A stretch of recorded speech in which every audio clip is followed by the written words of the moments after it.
Mais aujourd'hui, j'ai l'impression que Lucifer veut déjà rejeter les terroristes des régions du Nord et du Sud-Ouest. Alors, mais les terroristes, mais vous n'avez qu'un seul chemin. Vous êtes rejetés par Dieu, rejetés par le Cameroun, rejetés par tout le monde. Même Lucifer, qui était votre maître, vous a déjà rejeté. Ça veut dire que vous n'avez plus où aller. D'ailleurs, le ministre de l'administration territoriale qui évalue la situation politique et sécuritaire dans cette...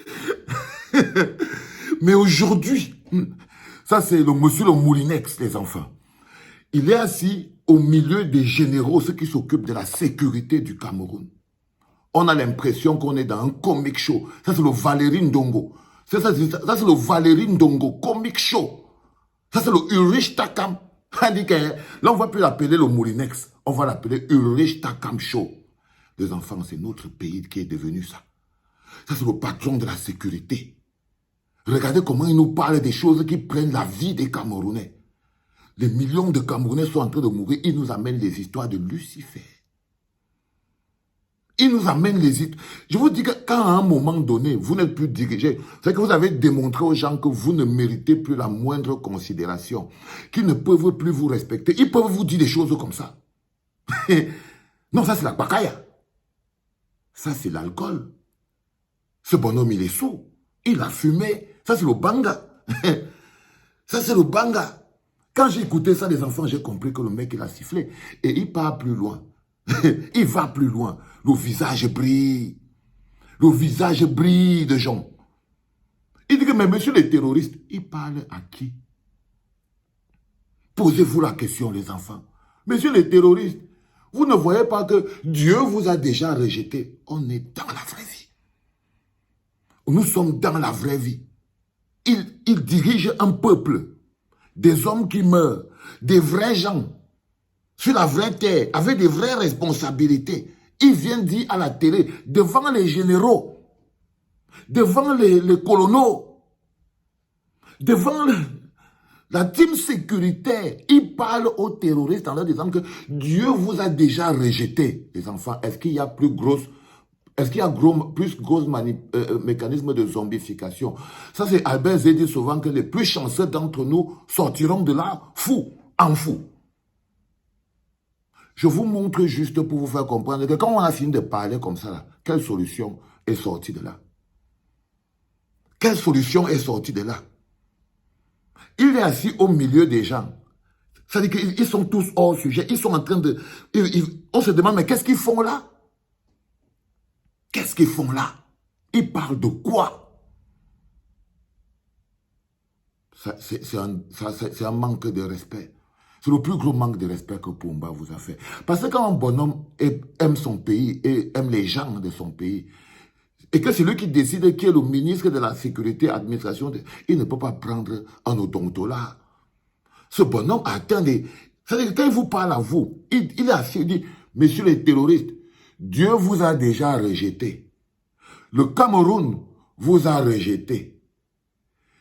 Lucifer lui-même vous a rejeté. Vous allez alors aller où? Ça, ce n'est pas le Valérie Ndongo comic show, ça. Ça, c'est un peu un comic show, ça. Est-ce que ça, ce n'est pas un comédie show, les gars? Franchement, est-ce que ça, là, ce n'est pas un comédie show? Non, on est en face d'un comédien dangereux. Et ce monsieur que vous voyez a le pouvoir de mobiliser l'armée, de mobiliser les forces de sécurité. Et là, c'est-à-dire que c'est un peu comme si on avait mis les codes nucléaires entre les mains de quelqu'un qui n'a pas tout son esprit dans son corps. C'est-à-dire que notre système de sécurité est dirigé par un être humain inconstant. Inconstant. C'est-à-dire qu'on est dirigé par un psycho. C'est-à-dire que l'administration territoriale, la défense, la sécurité des Camerounais est entre les mains d'un psycho. Et entre les mains d'un psycho, les enfants. Là, on passe dans... C'est même plus... Ils font la folie. On appelle ça feindre la folie. C'est-à-dire quand tu te retrouves, par exemple, au tribunal, et on t'accuse d'avoir fait des choses que toi-même, tu ne sais pas comment tu vas t'en sortir de là. Il arrive à un moment donné que tu te dis que bon, ben là, je plains la folie. Ben là, je feins la folie. Ben ça c'est fait. Il feint la folie. Il fait comment? Il veut nous faire croire qu'il est fou. Il est en train de feindre la folie. soit alors il nous respecte. Je ne peux même pas dire qu'il ne nous respecte pas, parce que c'est comme si je reposais une question.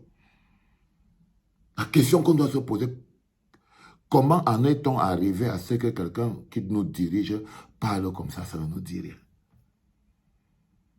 Quel type de développement, quel type de construction, quel type de direction, comment avons-nous pu en arriver là? Parce que ça, c'est quelque chose que, quand tu es un être humain, vous avez un pays à diriger, et que vous avez quand même la responsabilité de vous assurer que les gens qui vous dirigent en ont les capacités mentales, intellectuelles, psychologiques, et la santé mentale et tout et tout. C'est notre responsabilité. C'est la nôtre, les enfants. Aussi de nous assurer que les gens à qui on donne, qui sont en charge de la gestion de notre pays, ne sont pas instables. On doit s'assurer que les gens qui nous dirigent, comment on peut être dirigé par des hommes instables? Ça, c'est l'instabilité. Instabilité mentale. Ça, c'est l'instabilité mentale. Je vous dis, ce n'est même plus un comic show. Ce bonhomme, on doit l'amener chez le Makamambok. Le docteur Makamambok doit s'occuper de ce bonhomme. Sa place, c'est à Jamo. Mais vous voyez, vous ne pouvez pas vous rendre compte que si vous avez quelqu'un que sa place est à Jamo, ou bien dans un lit chez Makamambok, mais non, au lieu d'être à Jamo ou dans un lit chez Makamambok, il est assis au ministère de l'administration territoriale à prendre des décisions de sécurité. Vous vous en sortez comment? Quel type de pays êtes-vous en train de construire? C'est-à-dire que, non content de vous prendre pour des condiments et de vous menacer, de vous faire passer au mixeur, il va plus loin. Là, il est dans les incantations. Il est dans les incantations. C'est-à-dire qu'on dirige le pays maintenant avec les incantations, les enfants. Là, il vous amène aux incantations. Il dit, messieurs les terroristes, il dit que j'ai l'impression que Lucifer vient même de rejeter les terroristes. Il a l'impression. Comment tu sais de quelle impression il parle? Ça lui sort d'où de nous parler de ses impressions. Mais de quoi il parle? De quoi il parle, frérot? Sérieux? De quoi il parle? Il a l'impression que Lucifer lui-même a déjà rejeté messieurs les terroristes. Et il interprète que, mais messieurs les terroristes, Dieu vous a déjà rejeté. Le Cameroun vous a rejeté. Il parle de quoi? De quoi parle-t-il? Sérieux, de quoi il parle? Le Cameroun vous a déjà rejeté. Même Lucifer même ne veut plus de vous. Vous voulez partir où? Il parle à qui et de quoi, les enfants? Il délire. Ça, c'est le délire, la pacaya. Ça, c'est le vin. Ça, c'est le pétrus. Regardez comment son visage, il transpire. Non, non, non. Le gars, il y a aussi un peu le banga sur ça. Quand il n'y a pas seulement la pacaya, il n'y a pas seulement les pétrus, mais il y a aussi un peu le banga sur ça. Mais on parle de nos vies. On parle de vos vies. La vie de vos enfants. Entre les mains de ce monsieur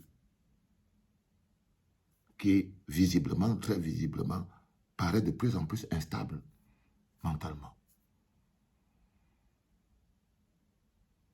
C'était le deuxième podcast de la journée, les enfants. Gardez la pêche. C'était papa.